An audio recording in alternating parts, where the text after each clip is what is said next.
Students अब हम पढ़ेंगे सेल के बारे में। सेल को एक्चुअली हम कहते हैं इलेक्ट्रोकेमिकल सेल।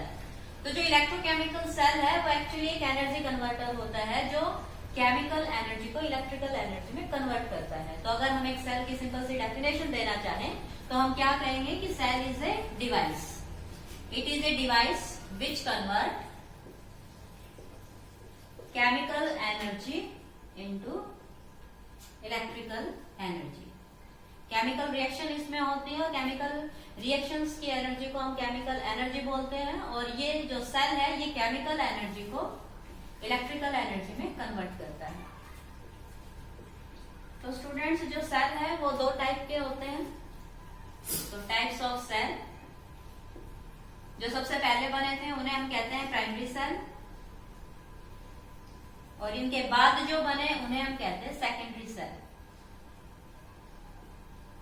जो पहले चीज बनती है अगर उसमें कोई खामियां रह जाती हैं तो हम जब नया इन्वेंशन करते हैं तो उसमें उससे बेटर हम एप्लीकेशन यूज करते हैं। तो जो सेकेंडरी सेल एक्चुअली वो प्राइमरी सेल से बेटर होते हैं।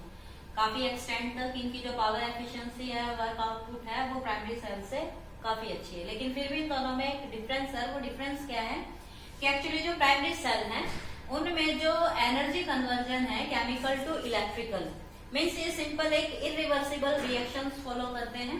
तो जो प्राइमरी सेल है इनमें इरिवर्सिबल रिएक्शंस होती हैं, means chemical energy convert into electrical energy. लेकिन जो सेकेंडरी सेल होते हैं वो केमिकल एनर्जी को इलेक्ट्रिसिटी में बदलते हैं, और इनके अंदर अगर हम चार्जिंग प्रोसेस एक एक्सटर्नल सोर्स इनके साथ लगा दे पावर सप्लाई का, तो ये फिर उस इलेक्ट्रिकल एनर्जी को केमिकल एनर्जी में भी कन्वर्ट कर देता है। तो जब हम सेल को यूज कर रहे होते हैं तब ये केमिकल को इलेक्ट्रिसिटी में बदलता है, और कुछ समय बाद ये डिस्चार्ज हो जाता है तो इसे रिचार्ज करना पड़ता है। और जब इसे रिचार्ज किया जाता है, इसकी जब चार्जिंग की जाती है, तब क्या होता है कि जो इलेक्ट्रिकल एनर्जी है वो केमिकल एनर्जी में कन्वर्ट हो जाती है। फिर जब हम इसे यूज करेंगे तो our chemical change into electrical energy. तो ऐसे chemical to electrical, electrical to chemical, इसमें दोनों साइड प्रोसेस होती है। इसलिए जो सेकेंडरी सेल है इनमें किस तरह की रिएक्शन होती है? Reversible reaction. अब जो हमारे पास टाइप ऑफ सेल है इनमें जो प्राइमरी सेल बने थे उनके कुछ सेल के नाम हैं जिन्हें हम बोलते हैं वोल्टाइक सेल, डैनियल सेल और लैकलैंड सेल और ड्राई सेल। आज के टाइम में भी है ड्राई सेल तो जिन्हें हम यूज करते हैं। ये जो वोल्टाइक, लैकलैंड, डैनियल सेल है ये हमारी फिजिक्स लेबोरेटरी में रखे होते हैं, इन्हें हम यूज करते हैं अपने फिजिक्स के इलेक्ट्रिकल एक्सपेरिमेंट्स जो होते हैं। और ड्राई सेल को हम अपने घरों में भी यूज करते हैं, लाइक आवर टॉर्च, कैलकुलेटर, ये जो you can say in clock we use dry cell. और ये बटन सेल की फॉर्म में भी होता है, छोटा जो आपकी रिस्ट वॉच में हम यूज करते हैं, तो ये प्राइमरी सेल्स होते हैं। लेकिन जो सेकेंडरी सेल्स होते हैं उन्हें हम चार्ज कर सकते हैं, रीयूज कर सकते हैं, उनकी एफिशिएंसी इनसे काफी बेटर होती है। तो जो हम सेकेंडरी सेल यूज करते हैं उनमें हमारे दो सेल हैं, one is called lead acid cell and one is called Edison cell. जो लेड एसिड सेल है इसे कहा जाता है एक्यूमुलेटर सेल, और जो एडिशन सेल है इसे हम निकिल आयरन सेल भी कहते हैं, क्योंकि जो लेड एसिड है इसमें lead as a electrode use किए जाते हैं, और जो एडिशन सेल है इसमें निकिल और iron as a electrode use किए जाते हैं। तो ये हमारे पास प्राइमरी और सेकेंडरी सेल्स के कुछ एग्जांपल हैं। लेकिन स्टूडेंट्स जो सेल होता है वो चाहे प्राइमरी हो चाहे सेकेंडरी हो, इनकी जो कॉमन वर्किंग है वो सेम है, जो इनका बेसिक वर्किंग है वो सेम है। तो हम एक सेल की जब बात करते हैं तो एक सेल काम कैसे करता है, तो चलिए हम पहले उसके बारे में पढ़ लेते हैं थोड़ा सा। तो जो एक सेल है उस सेल में एक्चुअली दो इलेक्ट्रोड होते हैं और वन इलेक्ट्रोलाइट होता है। तो सिंपली एक कंटेनर होता है, वो ग्लास का भी हो सकता है। तो पहले जो सेल बने थे उनमें जो कंटेनर था वो क्या था? Glass container. तो इस कंटेनर में एक लिक्विड हम फिल करते हैं, दैट इज कॉल्ड इलेक्ट्रोलाइट। और इस लिक्विड के अंदर इस इलेक्ट्रोलाइट में हम दो रॉड स्ट्रिप्स डिप कर देते हैं जो कि कंडक्टिंग होनी चाहिए, मेटल्स की हो सकती है, ग्रेफाइट की हो सकती है। जिसे हम कार्बन कहते हैं। तो they are two kinds of rods, metal strips. So one is called anode negative terminal and one is called cathode positive terminal. तो ये एक नेगेटिव और एक पॉजिटिव टर्मिनल है, एक को हम नेगेटिव बना लेते हैं और एक को पॉजिटिव। इनमें डिफरेंस क्या है कि एक इलेक्ट्रॉन एफिशिएंट होता है और एक इलेक्ट्रॉन डेफिशिएंट होता है। और जो हमारा इलेक्ट्रोलाइट होता है ये हमारा कोई भी डाइल्यूट एसिडिक या बेसिक सॉल्यूशन होता है। और जब भी हम किसी एसिड या बेस में वाटर मिलाते हैं तो ये अपने पॉजिटिव और नेगेटिव आयंस में डिसोसिएट हो जाता है। और जब हम इन रोड्स को इस इलेक्ट्रोलाइट में डिप करते हैं तो यहाँ चार्ज का ट्रांसपोर्ट शुरू हो जाता है। और क्या होता है कि ये जो आपका नेगेटिव इलेक्ट्रोड है इससे इलेक्ट्रॉन मूव होना शुरू हो जाते हैं और जो आपका पॉजिटिव कैथोड है उससे पॉजिटिव चार्ज मूव करना शुरू कर देता है। और जब हम इसके साथ कोई एमीटर या गैल्वेनोमीटर लगाते हैं तो थोड़ी देर में, कुछ ही पल में, यहाँ जैसे सर्किट पूरा होता है इसमें डिफ्लेक्शन दिखाई देता है। और जैसे ही एमीटर या गैल्वेनोमीटर में डिफ्लेक्शन होता है तो means current is producing, current start producing. तो ये जो हमारे पास एक सेल का कॉमन सा फंडामेंटल बेसिक वर्किंग प्रिंसिपल है कि when two metal strips are dipped into a electrolyte, then current start producing. There is a migration of positive and negative charges. तो ये जो आपकी सेल है स्टूडेंट्स, ये इसका इंटरनल स्ट्रक्चर होता है। आजकल जो सेल बनते हैं वो सारा एक मेटल केस में इंसुलेट होता है ताकि अंदर या बाहर का कुछ उनके साथ केमिकल्स रिएक्शंस ना हो, एटमॉस्फेयर अफेक्ट ना करें। तो जो हमारे पास जो सेल होता है वो पूरा एक पैक होता है और उसके अंदर एक्चुअली यही सारी रिएक्शन चल रही होती है। और जब ये केमिकल रिएक्शन कैरी होती है तब हमारे पास इलेक्ट्रिसिटी प्रोड्यूस होती है, क्योंकि इलेक्ट्रिसिटी क्या होता है, flow of charge, either positive और नेगेटिव चार्ज। जैसे चार्ज फ्लो करना शुरू करते हैं करंट स्टार्ट फ्लोइंग। तो ये हमारे पास एक सेल का बेसिक वर्किंग प्रिंसिपल है। तो लेट हम जो सेल की बात करते हैं किसी भी सर्किट में, तो जो सेल है उसको हम सर्किट में जब लगाएंगे तो उनको टू वर्टिकल लाइन से हम शो करते हैं। One is longer and one is smaller. This is called positive terminal and this is called negative terminal. तो जो सेल होती है, सेल जब तैयार हो जाती है वो करंट फ्लो शुरू कर देती है। जब हम इसे किसी एक्सटर्नल सर्किट में नहीं लगाते तब इन दोनों टर्मिनल्स कि जब हम पोटेंशियल की बात करते हैं तब इसके पास पॉजिटिव और इसके पास नेगेटिव, तो इन दोनों के बीच में एक मैक्सिमम पोटेंशियल डिफरेंस होता है जिसे हम क्या कहते हैं, ईएमएफ ऑफ द सेल। लेकिन जब हम इस सेल को किसी सर्किट में कनेक्ट करते हैं तो इट स्टार्ट करंट। जब भी हम कोई रजिस्टर के साथ, किसी भी सर्किट के साथ किसी सेल को यूज करते हैं तो करंट इज फ्लोइंग। तो अगर हम इस सेल से करंट की बात करें कि इस सेल से कितना करंट फ्लो होता है तो हम उस करंट को क्या कहेंगे, that is EMF upon resistance of the circuit. लेकिन स्टूडेंट्स हमारे पास जो सेल होती है, इस सेल के अंदर जो हमने दो कंपोनेंट यूज किए हैं, इलेक्ट्रोलाइट एंड इलेक्ट्रोड्स, एक्चुअली वो भी कुछ ना कुछ रेजिस्टेंस ऑफर करते हैं और उनका जो रेजिस्टेंस है उसको हम डिनोट करते हैं स्मॉल आर से। तो किसी सेल के इलेक्ट्रोड और इलेक्ट्रोलाइट की वजह से जो रेजिस्टेंस बनता है उस रेजिस्टेंस को हम क्या कहते हैं, internal resistance, and this is denoted by letter small r. हम इसे स्मॉल आर से डिनोट करते हैं। तो स्टूडेंट्स जब हम सेल को सर्किट में लगाते हैं तो ये जो इसका ईएमएफ होता है वो इस इंटरनल रेजिस्टेंस की वजह से थोड़ा ड्रॉप हो जाता है। तो वो कितना ड्रॉप होता है वो हम देखेंगे।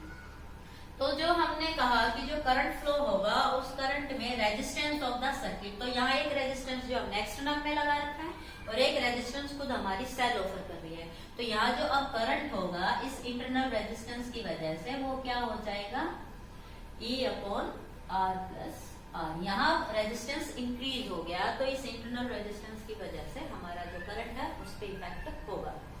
अब हम बात करते हैं कि यहाँ जो पोटेंशियल डिफरेंस होगा, अब इसका पहले पोटेंशियल डिफरेंस था मैक्सिमम, लेकिन इसके रेजिस्टेंस की वजह से यहाँ भी कुछ पोटेंशियल ड्रॉप शुरू हो जाता है।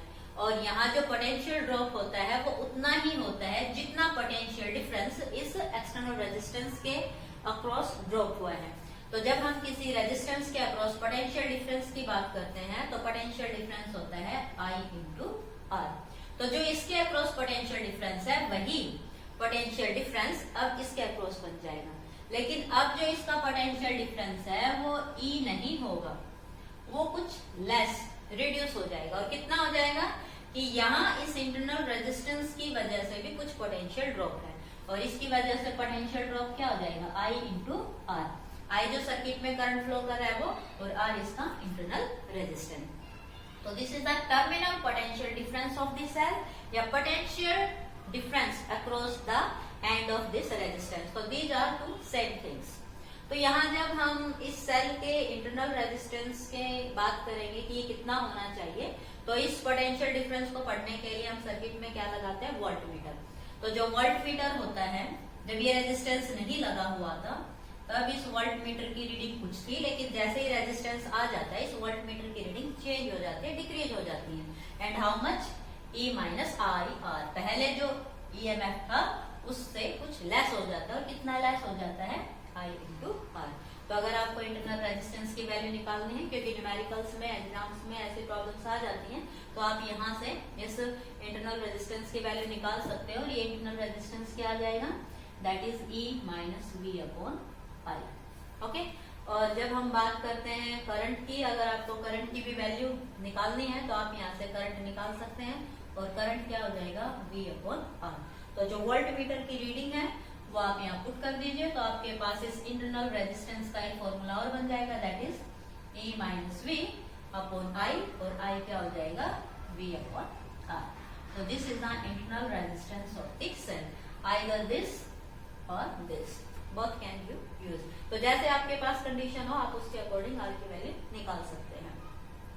अब स्टूडेंट्स बात आती है कि जब हम बैटरी की बात करते हैं तो वी हैव टू कंबाइन 2 और मोर सेल्स।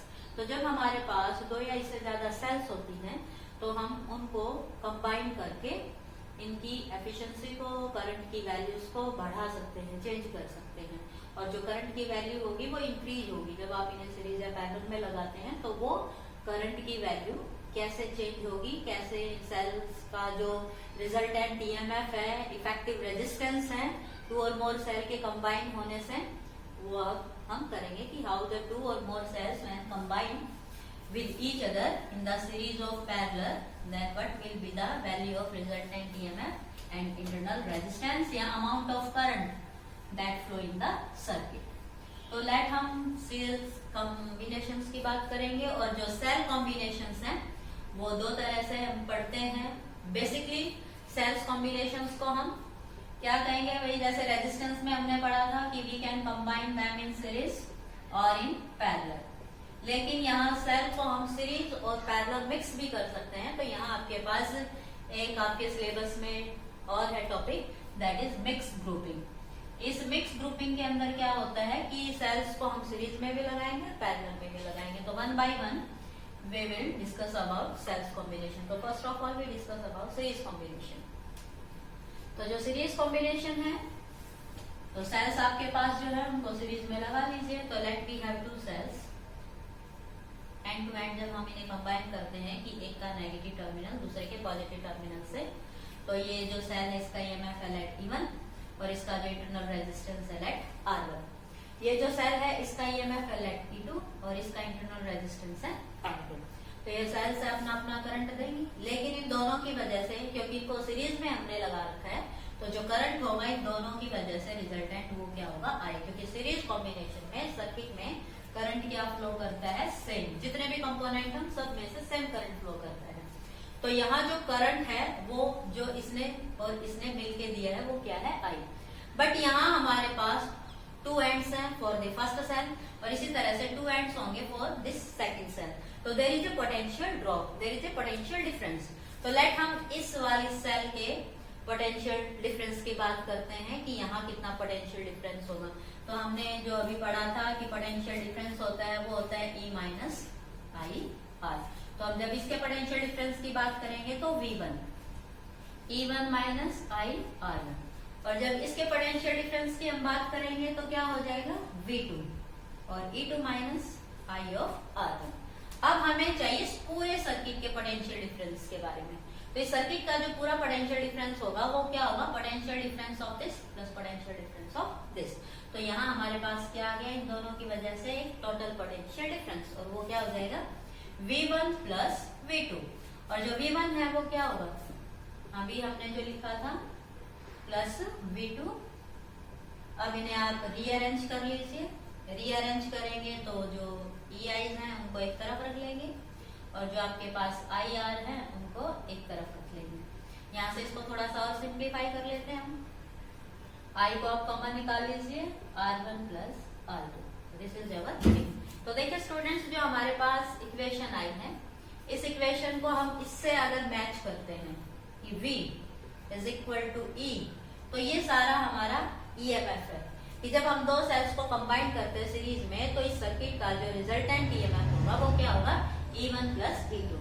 तो इसे हम कहेंगे इक्विवेलेंट या रिजल्टेंट EMF माइनस आई के साथ क्या होता है, R। तो this is R1 plus R2। तो दिस इज कॉल्ड रिजल्टेंट या equivalent resistance of this circuit, of this cells combination in series.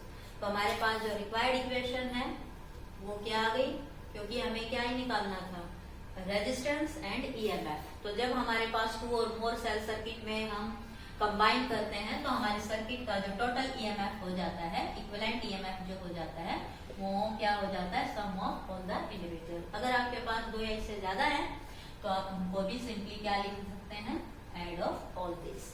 और जब हम total resistance in this circuit की बात करेंगे तो इन सेल्स के इंटरनल रेजिस्टेंस की वजह से जो हमारे पास रेजिस्टेंस ऐड हुआ है सर्किट में, वो सिंपली क्या हो जाएगा, add all the internal resistance. 2 है तो 2 और मोर देन तो ऑल दिस, सिंपली ऐड। तो these are the resultant EMF and resistance inducing this circuit due to the combinations of cells in the series. तो this is our series combinations of cell. Next है cell combination in parallel. तो जब हम parallel combination की बात करते हैं तो पैरेलल कॉम्बिनेशन में क्या होता है कि हमारे पास जो कंपोनेंट होता है उनके जो पॉजिटिव टर्मिनल्स हैं उन सबको एक पॉइंट से हम अटैच कर देते हैं और जो नेगेटिव टर्मिनल्स हैं सबके वो एक पॉइंट से अटैच कर देते हैं। तो हमारे पास जो पैरेलल कॉम्बिनेशन होगा उसमें लेट हमारे पास 2 सेल हैं, तो इन दोनों का जो पॉजिटिव टर्मिनल है वो हम इस एक पॉइंट से ज्वाइन कर देंगे, तो जो नेगेटिव टर्मिनल है उसे हम एक पॉइंट से ज्वाइन कर देंगे। तो यहाँ जो आपके पास सेल है E1 एंड E2, इनका अपना कोई इंटरनल रेजिस्टेंस है R1 एंड R2। तो देखिए ये जो सेल है ये अपना करंट देती है, ये जो सेल है ये अपना करंट देगी। लेट इसने करंट दिया I1, इसने दिया I2, और इस जंक्शन पे आते ही जो करंट बन गया वो क्या बन गया, I1 प्लस I2। तो ये जो हमारा एक्सटर्नल सर्किट है, इस एक्सटर्नल सर्किट में जो जाएगा वो क्या जा रहा है, करंट। और करंट क्या है, ड्यू टू ऑल दिस 2 और मोर जितने भी आप लगाएंगे सब की वजह से। तो जो हमारे पास अब इक्वेशन हमें यूज करनी पड़ेगी इस कॉम्बिनेशन को सॉल्व करने के लिए, वो हमारे पास क्या आएगी, I1 प्लस I2। और जो टर्मिनल पोटेंशियल डिफरेंस होगा पैरेलल कॉम्बिनेशन में वो सबका क्या होता है, सेम। तो लेट इसका जो टर्मिनल पोटेंशियल डिफरेंस है आप उसे V से रिप्रेजेंट कर दीजिए, तो इसका भी टर्मिनल पोटेंशियल डिफरेंस क्या होगा, V। तो यहाँ जो पैरेलल कॉम्बिनेशन है उसमें पोटेंशियल डिफरेंस सेम रहता है और करंट की वैल्यू चेंज होती है, that depend on the resistance. तो अब हमें निकालना है I1 एंड I2। तो देखिए हमारे पास जो ओरिजिनल इक्वेशन थी वो थी V E माइनस IR।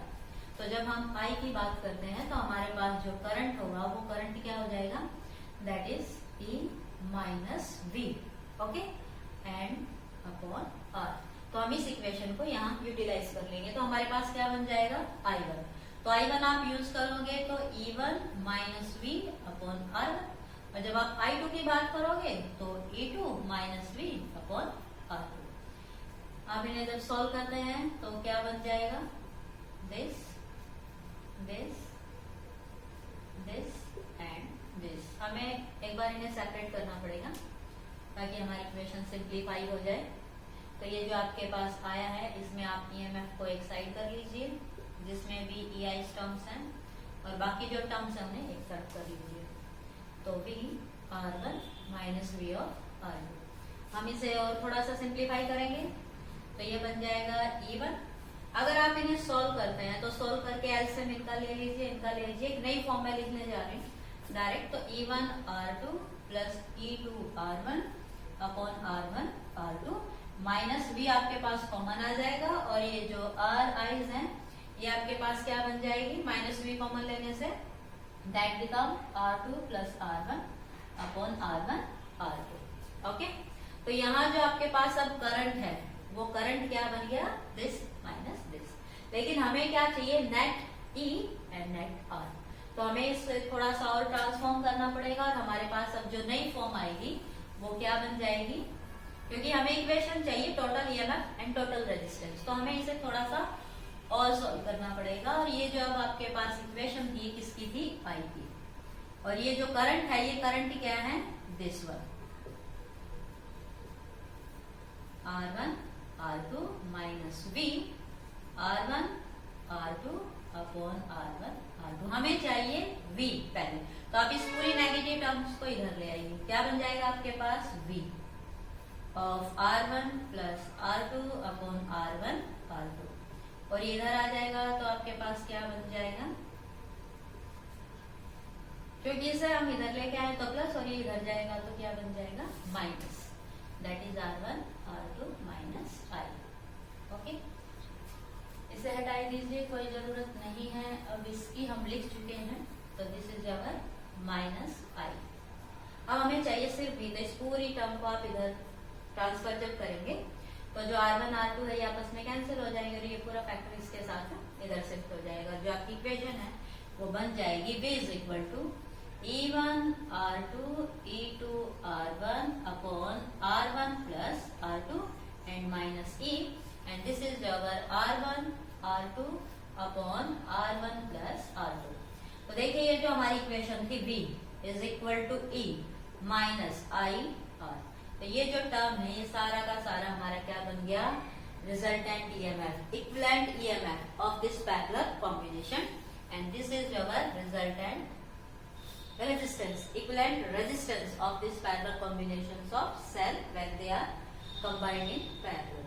तो जब हम equivalent EMF की बात करेंगे तो वो क्या बन जाएगा, अगर आपके पास दो सेल है तो R1 R2 plus R2 E2 R1 upon R1 plus R2, और जो equivalent resistance है वो क्या बन जाएगा, R1 R2 upon R1 plus R2।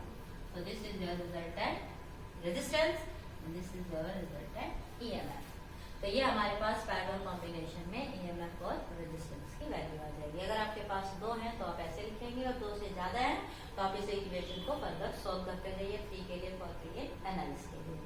लेकिन हमारी जो प्रॉब्लम्स है वो इतनी कॉम्प्लिकेट नहीं आती हैं। हमारे पास जो प्रॉब्लम आएगी एग्जामिनेशन पॉइंट ऑफ व्यू से, तब हमारे पास ये जो सेल्स हैं ये सारी की सारी सेम ईएमएफ और सेम रेजिस्टेंस की होती हैं, लेकिन हमने अभी इनको अलग अलग लेके किया है तो आपको ये थोड़ा सा कॉम्प्लिकेट लग रहा है। Otherwise this is your simply resultant of the two cells in parallel combination. अब हम बात करेंगे मिक्स ग्रुपिंग की। मिक्स ग्रुपिंग को सॉल्व करने के लिए अब हमें मानना पड़ेगा कि जितनी भी सेल्स हमने लगाई हैं वो सेम ईएमएफ की है, सबका इंटरनल रेजिस्टेंस सेम है। क्यों? अगर हम ऐसा नहीं करते हैं तो प्रॉब्लम बहुत कॉम्प्लिकेट हो जाएगी, और आपके सिलेबस वाइज जो हमारे पास आती हैं प्रॉब्लम्स वो सेम ईएमएफ और सेम इंटरनल रेजिस्टेंस की ही आती हैं। तो हम मिक्स ग्रुपिंग में क्या लेके चलेंगे, cells of identical having equal EMF and equal internal resistance. तो जो आपके पास सेल्स हैं जब हम उनको मिक्स ग्रुपिंग में करते हैं तो लेट हमारे पास n सेल्स हैं, वो हम एक रो में लगाते हैं। लेट ये इस तरह से हमारे पास n सेल हैं एक सीरीज में, ओके, और इन सभी का ईएमएफ सेम है और इनका इंटरनल रेजिस्टेंस भी सेम है, जितने भी है सबका ईएमएफ सेम है और इंटरनल रेजिस्टेंस सेम है।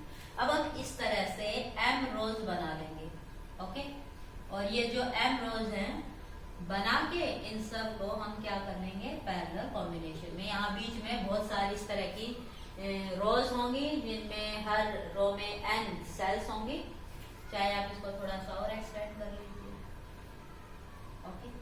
तो this is our let, this is a parallel combination of m rows having n cells in each row। तो ये हमारे पास एक रो में कितनी सेल है, n, और ये हमारे पास रोज कितनी है, n, तो टोटल सेल्स कितनी हो गई, n इंटू n। अब देखिए जब हम पैरेलल कॉम्बिनेशन करते हैं तो हम कहते हैं कि इन सभी के अक्रॉस जो पोटेंशियल डिफरेंस होगा वो क्या होगा, सेम।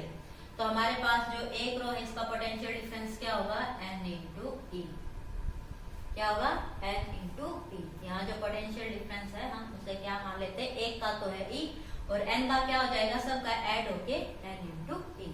तो हर एक का पोटेंशियल डिफरेंस क्या हो जाएगा, n ई n ई n ई। और जब हम रेजिस्टेंस की बात करेंगे तो यहाँ जो रेजिस्टेंस होगा तो एक रो में रेजिस्टेंस है एन आर, तो 1 रो में जो रेजिस्टेंस है वो है एन आर, लेकिन हमारे पास m रोज हैं पैरेलल कॉम्बिनेशन में, तो अब हमारे पास जो इक्विवेलेंट रेजिस्टेंस होगा वो क्या होगा, that is resistance in 1 rho upon number of रोज। तो ये हमारे पास है टोटल रेजिस्टेंस और ये हमारे पास टोटल ईएमएफ। तो अब हम बात करेंगे मिक्स ग्रुपिंग में करंट की। तो जो करंट होता है मिक्स ग्रुपिंग में वो हम क्या कहते हैं कि भाई करंट होता है ईएमएफ या पोटेंशियल डिफरेंस अपॉन रेजिस्टेंस। तो यहाँ जो मिक्स ग्रुपिंग का हमारा केस है उसके अंदर हमें बात करनी है कि current flowing in a circuit having a resistance R. यहाँ जो हमारा रेजिस्टेंस है आर, इन सभी सेल्स की वजह से यहाँ कितना करंट फ्लो करेगा। तो एक्चुअली हमारे यहाँ सिलेबस में है current due to these all cells show this resistance R. तो जब हम करंट की बात करते हैं तो करंट होता है ईएमएफ अपॉन रेजिस्टेंस। तो यहाँ हमारे पास जो पोटेंशियल है ईएमएफ है वो कितना है n इंटू टी, और जो रेजिस्टेंस है वो होगा due to internal plus this load. तो लोड एक्सटर्नल तो है R और इंटरनल रेजिस्टेंस हमारे पास क्या है एन आर अपॉन एन। तो अब हमारे पास जो सर्किट में करंट होगा वो करंट क्या होगा n E upon total resistance. Okay, अब हमें इसे थोड़ा सा सिंप्लीफाई करना पड़ेगा कि हमें ये बताना है कि अगर ये इंटरनल और एक्सटर्नल रेजिस्टेंस अगर दोनों इफेक्टिव हो या इन दोनों में से कोई एक इफेक्टिव हो तब हमारे पास इस सर्किट के करंट में क्या इफेक्ट पड़ेगा। तो हमें effect of resistance due to cells and external on the current of this circuit वो हमें एक्चुअली इस टॉपिक में डिस्कस करना है। तो हमें इस करंट की वैल्यू को डिटरमाइन करना है। तो मैं इसे एक बार हटा देती हूँ, अब इसकी कोई जरूरत नहीं है। तो देखिए जो हमारे पास करंट आया है उस करंट को आप लिख लीजिए, वेरी सिंपल, कि current is equal to EMF upon total resistance. और जब आप इसे सॉल्व करेंगे तो ये आपके पास क्या बन जाएगा n M E upon M R plus m R. तो देखिए हमें चाहिए सर्किट में करंट, और हमारी जो डिजायर होती है वो हमेशा क्या होती है, हम चाहते हैं कि सर्किट में मैक्सिमम करंट फ्लो करे। और अगर आप चाहते हैं कि करंट की वैल्यू डिक्रीज हो जाए तो सिंपली क्या करना है, डिनोमिनेटर को इंक्रीज कर देना है। मीन्स या तो आप एक्सटर्नल रेजिस्टेंस को बढ़ा दीजिए या सेल्स के इंटरनल रेजिस्टेंस को बढ़ा दीजिए, लेकिन यहाँ बात है मैक्सिमम करंट की। तो करंट को घटाना नहीं है, कम नहीं चाहिए, हमें करंट ज्यादा से ज्यादा चाहिए। और जब हम सेल को यूज करते हैं तो जाहिर सी बात है हमें उससे इलेक्ट्रिसिटी सप्लाई चाहिए और उसकी एफिशिएंसी क्या होनी चाहिए, ज्यादा। तो जो करंट इसमें आएगा मैक्सिमम, वो मैक्सिमम किस पे डिपेंड करेगा, एक्चुअली हमारे डिनोमिनेटर पे। और जो हमारा डिनोमिनेटर है वो एक्चुअली क्या है, हमारा रेजिस्टेंस। तो किसी करंट के मैक्सिमम होने में किसका रोल होता है, रेजिस्टेंस का। और हमारे पास जो रेजिस्टेंस है, ये जो हमारे पास डिनोमिनेटर आया है सॉल्व होके, ये जो डिनोमिनेटर है ये एक्चुअली क्या होना चाहिए, मिनिमम। तो रेजिस्टेंस जब मिनिमम होगा तो हमारे पास करंट क्या होगा, मैक्सिमम। लेकिन ये चीज मिनिमम किस कंडीशन पे होगी, तो उसके लिए हमें छोटा सा मैथमेटिकल कैलकुलेशन यहाँ थोड़ा सा अप्लाई करना पड़ेगा ताकि हम इसको मिनिमम प्रूव कर सके। वैसे आइडियल अगर मिनिमम की हम बात करें तो वो होता है 0। तो अभी हम इसे 0 नहीं लिखेंगे, मिनिमम ही मान के चलते हैं। और यहाँ एक थोड़ा सा हम एडजस्टमेंट कर लेते हैं, सब्स्टिट्यूशन कर लेते हैं। क्या कि आप इस पे रूट लगा दीजिए और इसका स्क्वायर कर दीजिए, रूट लगा के स्क्वायर कर दीजिए, कोई इफेक्ट पड़ेगा, नो इफेक्ट। अब यहाँ आप 2mn r ऐड कर दीजिए और इसी क्वांटिटी को आप सब्ट्रैक्ट कर दीजिए। आपकी इक्वेशन जो पहले थी वही रहेगी, नो इफेक्ट। हमने जितना ऐड किया है उतना सब्ट्रैक्ट कर दिया है, अगर हमने रूट लिया है तो हमने स्क्वायर कर दिया, लेकिन हमारी इक्वेशन क्या रहेगी, एज इट इज। अब जब ये सारा का सारा मिनिमम होना है तो कहते हैं इसमें मिनिमम होने की कंडीशन एक तो है ये टर्म और एक है ये टर्म, ओके। लेकिन कहता है ये आपके पास मिनिमम, और मिनिमम को हम आइडियली क्या कह लेते हैं, लेट 0। तो देखिए यहाँ से ये जो टर्म है पॉजिटिव है, तो जीरो तो है नहीं, क्योंकि m n r all are positive, इन सभी की वैल्यू पॉजिटिव होगी, तो ये हमारे पास जीरो नहीं हो सकता, पॉजिटिव इंटू पॉजिटिव जीरो नहीं हो सकता। तो कुल मिला के जीरो होने की कंडीशन इन तीनों के पास है कि ये तीनों जीरो हो सकते हैं। लेकिन कैसे होगी?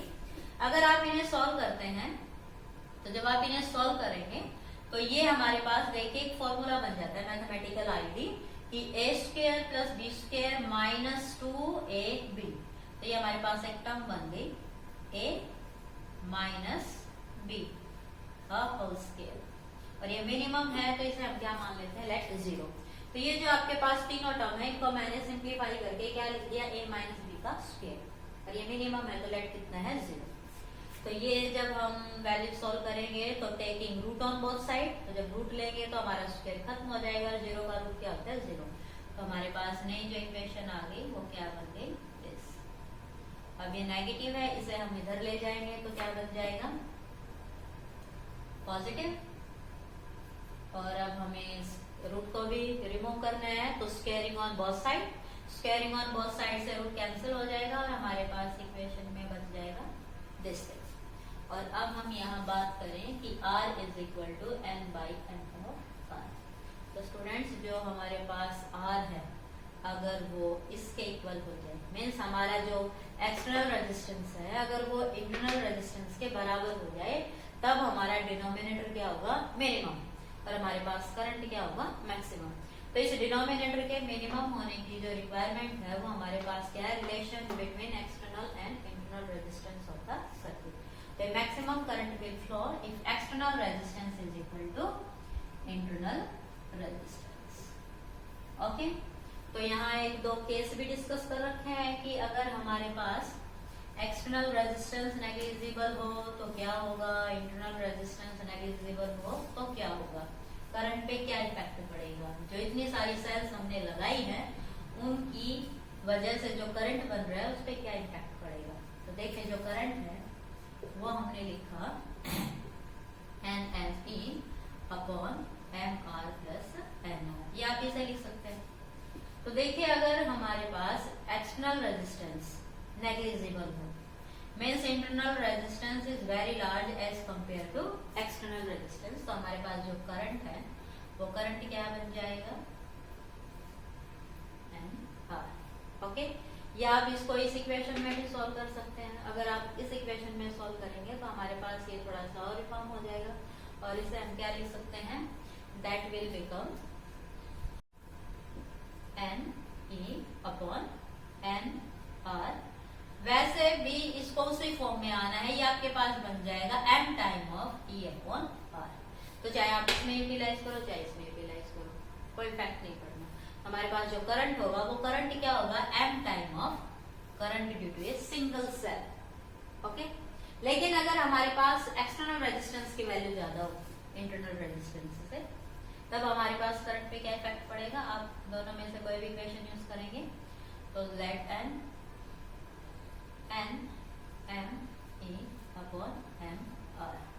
अब हमें इंटरनल रेजिस्टेंस को रिमूव करना है, इंटरनल रेजिस्टेंस है ना के बराबर, तब क्या होगा, एम से कैंसिल, और ये क्या बन जाएगा, N time of E upon R. Okay, तो यहाँ अगर हम इंटरनल और एक्सटर्नल रेजिस्टेंस की बात करें, इनको आपस में कंपेयर करें, तो हमारे पास जो करंट की वैल्यू है वो चेंज हो जाती है, and that will be in front of you. तो स्टूडेंट्स ये था हमारा आज का topic, that is the electrochemical cells and there combination either in series, parallel and